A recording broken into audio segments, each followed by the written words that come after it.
आपल्या व्यवस्थेत हत्या करणाऱ्याला फाशी देऊन प्रश्न मिटणार नाही, महिलांवर बलात्कार करणाऱ्याला जन्मठेप देऊन प्रश्न सुटणार नाही, तर मानसिकता बदलण्यासाठी आपण सर्वांनी एकत्र आलं पाहिजे, असं विधान सैराट फेम दिग्दर्शक नागराज मंजुळे यांनी केलंय.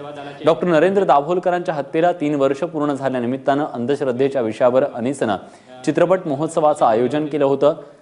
त्याचा बक्षीस समारंभ पुण्यातल्या साने गुरुजी स्मारक सभागृहात झाला. यावेळी नागराज बोलत होता. आपल्या समाजानं अनेक गोष्टी अंधश्रद्धा म्हणून स्वीकारल्यात, ज्याची दिवसेंदिवस भीती वाटू लागली आहे, असंही नागराज म्हणाले.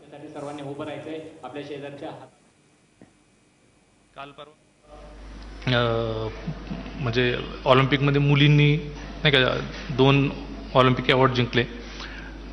मला खूप गंमती वाटते की भारतासारख्या ह्याच्यात ऑलिम्पिकसाठी म्हणून खास काहीच केलं जात नाही. म्हणजे आपण प्रयत्न काही असा संघटित किंवा असा एक खास करून जाणीवपूर्वक प्रयत्न कोणी करत नसूनही इंडिव्हिज्युअली ती साक्षीच ना तिचं जिनं कुस्तीत साक्षी मलिक, मला खूपच आश्चर्य वाटलं की ती कुस्ती तिच्या मनात तिच्या घरात विरोध करून ती शिकली काय, तिला किती जणांनी अडवायचा प्रयत्न केला आणि थेट तिनं तो ऑलिम्पिक जिंकलं. आता नाचायला लागले, तिला विरोध करणारे लोक तिच्या घरासमोर नाचतात तिच्या आनंदात. हे तर अधिकच भारी असतं. म्हणजे आधी कदाचित तिला काय काय बोलले असतील, मुलगी म्हणून कुस्ती खेळती, परत त्याच्यावरून टॉन्ट मारले असतील. आणि काल परवा म्हणजे ते सगळं दोष त्या पद्धती ह्या एक प्रकारच्या सगळ्या अंधश्रद्धांना तडे देणारच काळ आहे. काल उंच माझा झोका नावाचा झीचा कार्यक्रम होता, त्याच्यात अशा काही कर्तृत्ववान महिलांना अवॉर्ड दिले, त्याच्यात मी गेलो होतो. तर तिथं खूपच वेगवेगळ्या ह्याच्यात कामं करणाऱ्या महिलांना अवॉर्ड दिला. मला ते बघूनच आश्चर्य वाटत होतं. आता कसं होतं की फिल्मचं दिसतं लगेच, की आर्ची लगेच दिसणार लोकांना, पण ह्या खऱ्या काम करणाऱ्या माणसं दिसत नाहीत. आता ह्याच्यासाठी म्हणजे आर्ची वाईट आहे असं नाही, पण तुम्ही ज्या पद्धतीने त्यांना घेता ते वाईट आहे. त्याच पद्धतीने जर बाकीच्या काम करणाऱ्या लोकांना जर घेतलं आणि तितकंच हे महत्त्व दिलं तर मला वाटतं नीट हा बॅलन्स होईल की प्रेरणांचा आणि ह्याचा. त्या उंच माझा झोकामध्ये एका मुलीनं काहीतरी नौकानयनात अवॉर्ड जिंकलं. तिनं बरेच इंटरनॅशनल नॅशनल अवॉर्ड जिंकलेत. हा खेळ कोणाला माहितीही नाही.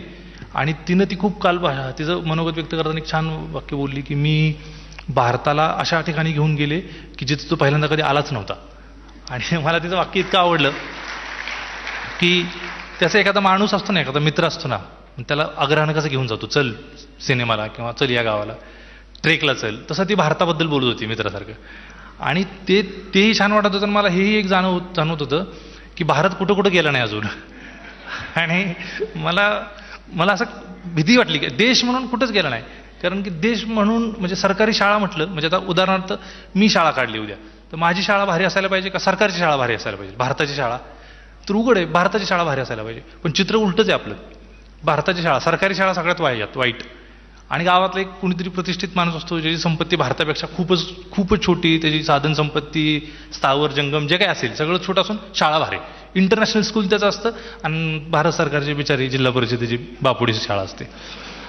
एखादा डॉक्टर जो कसा तरी कष्टाने शिकतो, जरा परिस्थिती बरी असते, डोनेशन वगैरे देऊन त्याचा दवाखाना एकदम भारी होतो. आणि भारत सरकारचा दवाखाना इतका वाईट की बघ जाऊन म्हणजे घाबरायलाच होतं तिथं. एसटी स्टँडची अवस्था तीच, एसटीची अवस्था तीच, खाजगी बसेस भारी, पण भारत सरकार महाराष्ट्र सरकारच्या बसेस ती सगळं हे मला वाटतं ह्या सुद्धा अंधश्रद्धा आपण स्वीकारलेच आहेत, मान्य केले की असंच असणार आहे ना.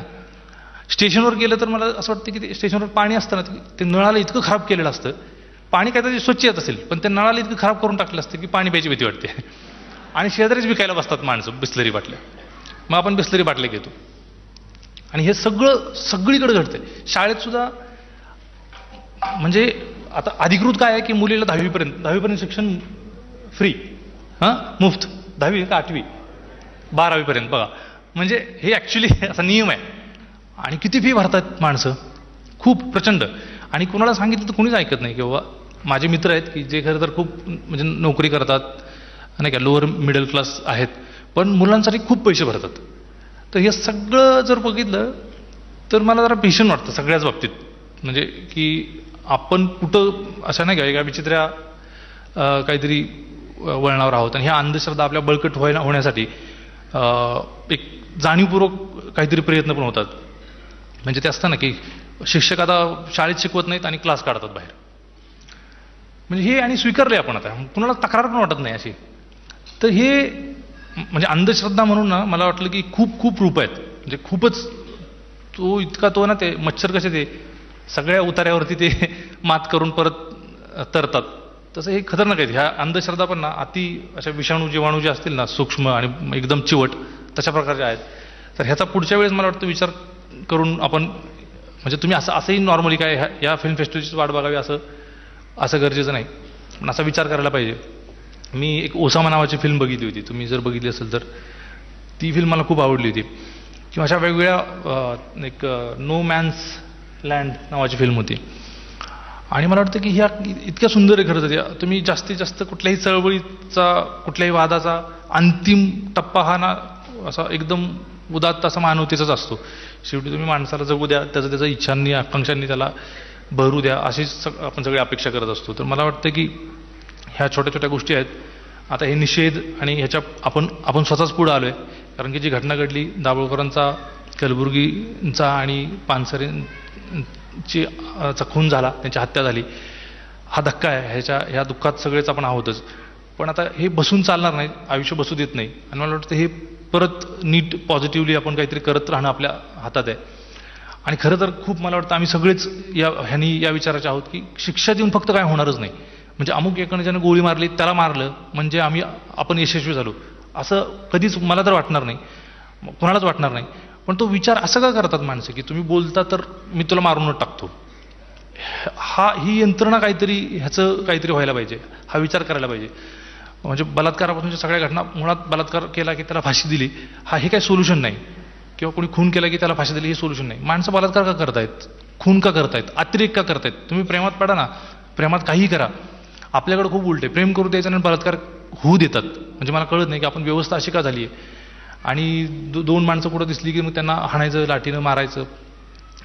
खूपच काहीतरी सगळ्या संक्रमणच्या अलीकडं म्हणजे जरा मला भीती वाटायला लागते, भीतीदायक वातावरण असं वाटतं. तर ह्या सगळ्या अंधश्रद्धा आहेत, ह्या हळूहळू मला वाटतं आपल्यालाही स्पष्ट होत जातील, आपल्यालाही कळत जाईल.